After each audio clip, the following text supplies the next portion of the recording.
Snoke just slaughtered all of Luke's students. He's just sort of in this like. You mean there's certain things in the teachings that actually produced the result of Kylo going off the rails like that?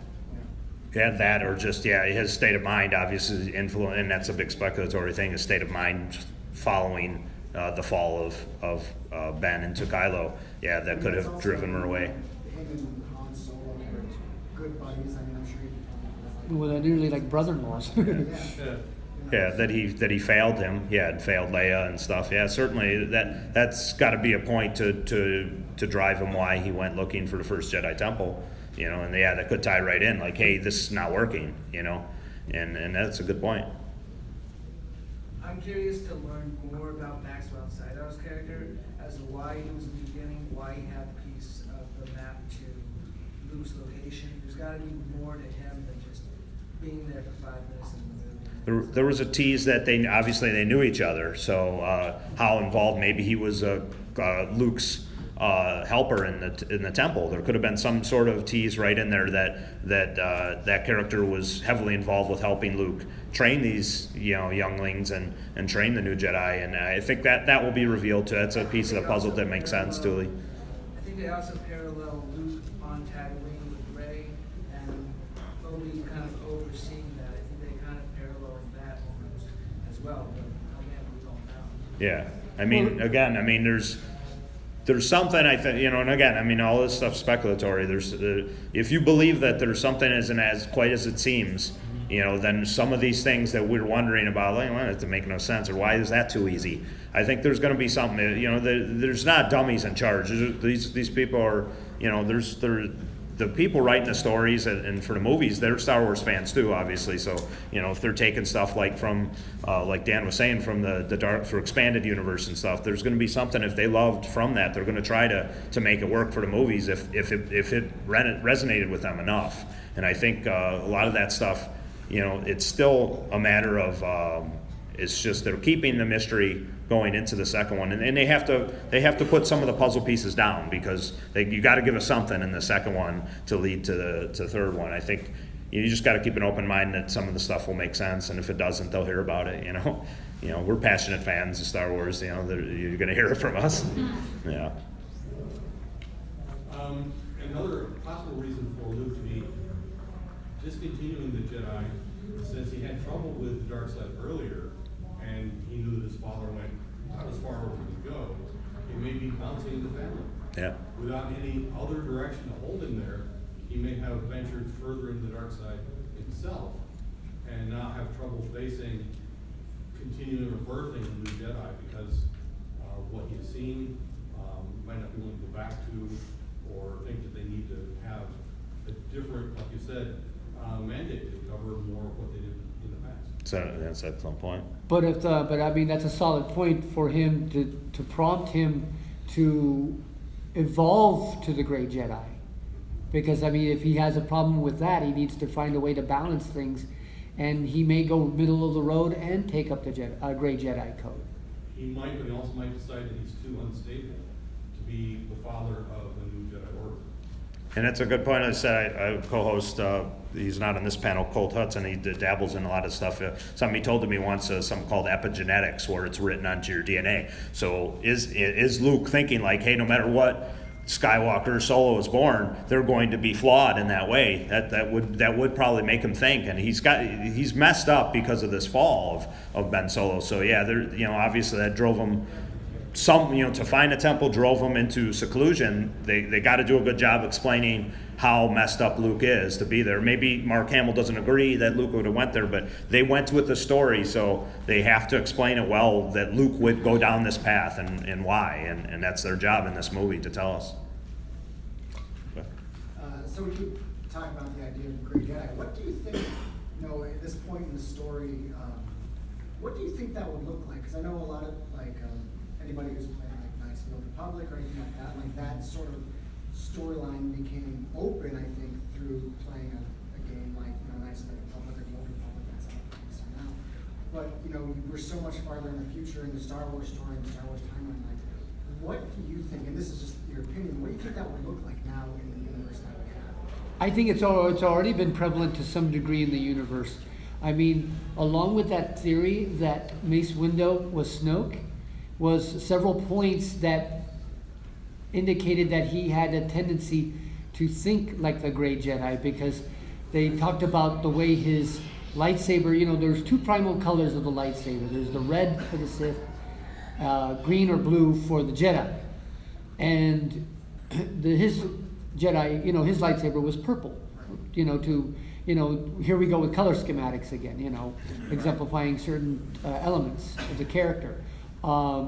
There was mention of his technique for attack that was questionable in the Jedi Order, but it was an accepted lightsaber move against your enemy. And that was one that he was always well adept at. And there were a bunch of other talks about what certain behaviors that Windu would do that were more toward the dark than the light, but somehow he was able to keep the middle of the road. So I think there was already like a precursor within Mace Windu to evolve that concept of the Grey Jedi. There's another point too that you just looked to Return of the Jedi. I mean, how forceful and aggressive is Luke when he slices off Vader's hand? And they say in a lot of the motions, you know, very similar to what Vader did to him. What he had given back to his father but he pulled himself back. So I think maybe a lot of that with the Grey Jedi is knowing how to use that aggressiveness and anger without falling, but being able to pull yourself back. Right. And I mean, if anybody would know that, it would be Luke. Right. So I mean, you know, is that what he's trying to teach Rey in saying this is not what I was taught, and this is not the way that I believe it should be? And maybe, you know, what failed with Ben Solo, he has to be rethinking. Well, you know, obviously training anybody else for one, and number two, obviously what is going to work here if I train somebody else? What am I supposed to teach them that they won't fall to the dark side and betray me? Yeah, and that's a good point, but also remember the fact that right after he finished off Vader, right there at that point, he was like with that lightsaber right at him, you know, ready to continue forth and probably take off his father's head. And then you see that cackle of Sidious telling him, good, good. And then he realized that he was being his puppet. Yeah. That's another thing that pulled him back. Yeah. Yeah. In the same tone, if Luke is having trouble oscillating back and forth, or having expanded to cover both sides of the Force, and not feeling secure in the light side, could Rey end up being the one who refounds the Jedi? Yeah. And she learns from him, he decides he can't do it, steps out, and she takes over. It is possible. I mean, I think, and it's hard, and it's everything speculatory, but it's hard for me to expect, you know, to picture Luke as just on the sidelines and taking himself out of the game, you know, in that sense, you know. But, you know, I think they would fail Luke as a character in writing to do that. I think, you know, and in the same fashion, I think they would fail him as well if they were to kill him off in this film, you know, and not even give him a chance to be in the throw. I don't think that's going to happen, but I mean, I would be really disappointed in the writing and storyline if that's what they did, you know. Even if he surrendered himself into the, you know, like Obi-Wan, I just, there's a lot of stuff to tell with Luke that they, you know, only scratched upon, and you know, you didn't give us but one scene at the end. So I mean, and we never seen, you know, basically at his prime, you know, I mean, after, you know, all you have is the expanded universe before it was rewritten, to see Luke with Mara Jade and see him in his glory. So yeah, I would be very disappointed cinematically for it to be very like a, you know, passive Luke. I think he's due for a big moment, and I think, you know, where they go from here, I think maybe Rey is the one to light that fire back up in Luke, and I think that's, you know, a good possibility that she can help him as much as he's going to help her, you know.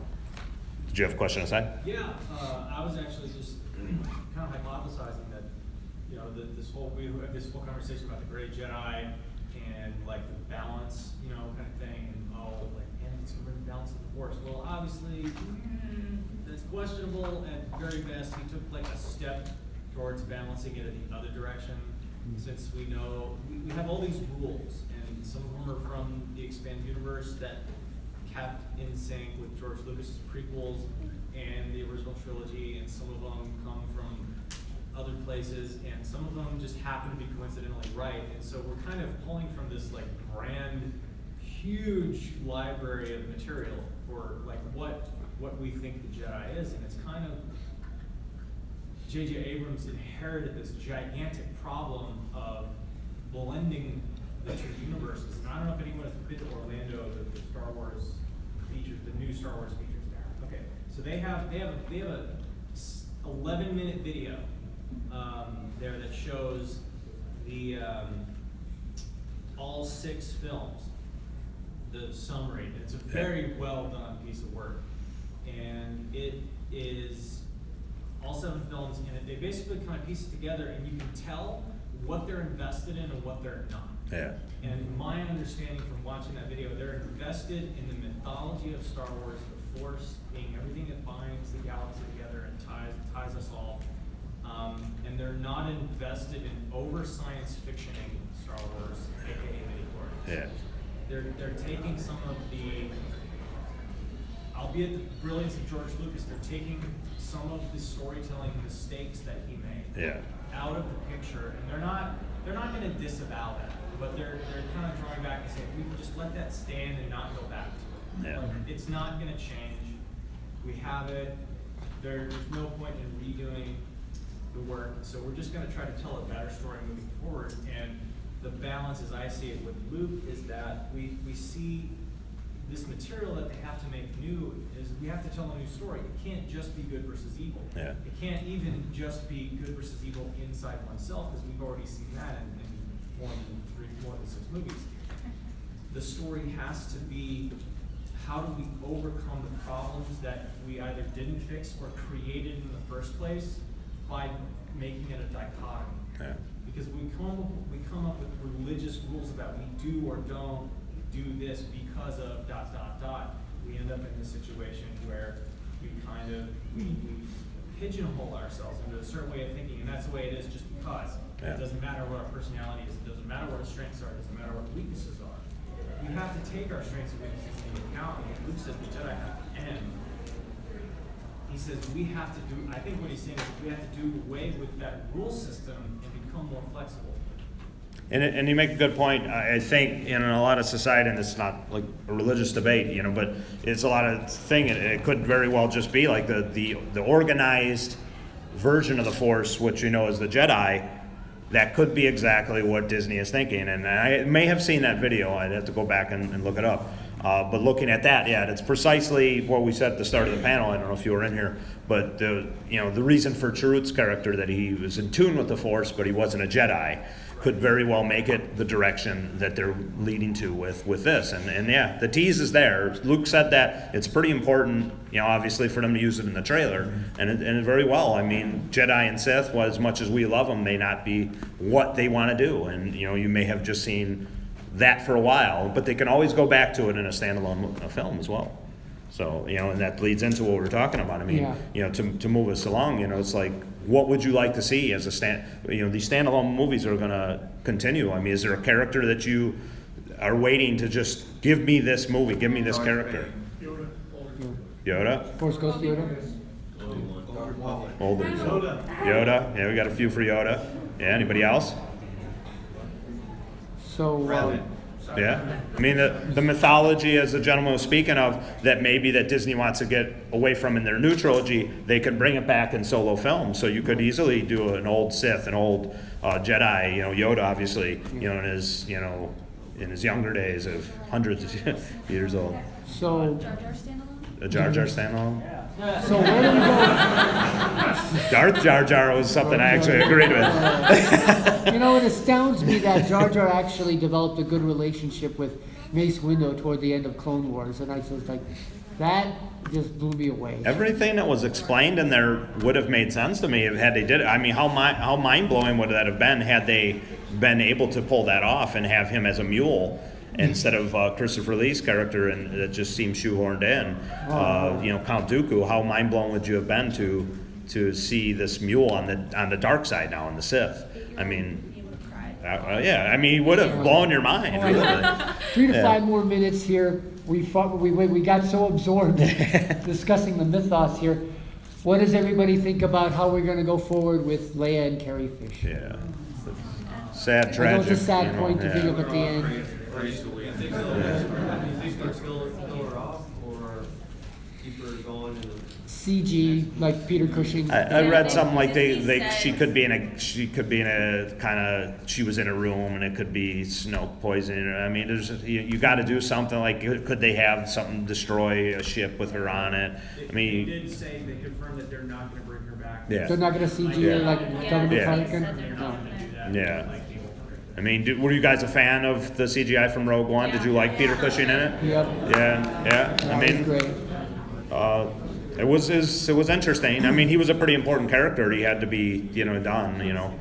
Leia's, I think I've heard the consensus of her CGI from From the Rogue One. At the end of That Rogue was One maybe wasn't last. quite as As good. good as a quick tie-in, but not Yeah. as an ongoing character. Yeah, it would be tough.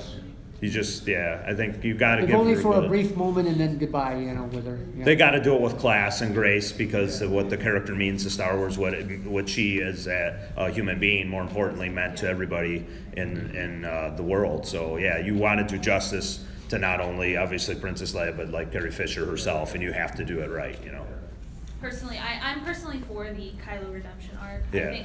I think part of me feels like Leia's passing is gonna be that thing for Kylo. I thought about that too a lot too. I mean, it does her like that lead to that. So Yeah. obviously, it would be a pretty impactful moment. He killed his dad, but his mom redeems him. So it's like something very interesting they could do. Anything with it. It's going to be something major with the character going on because he's going to have to lose both of his parents now. So something's that's not going to. Anybody who's lost one parent, let alone two, would tell you the impact of that, and they can't underestimate that and what that would mean to any character's life.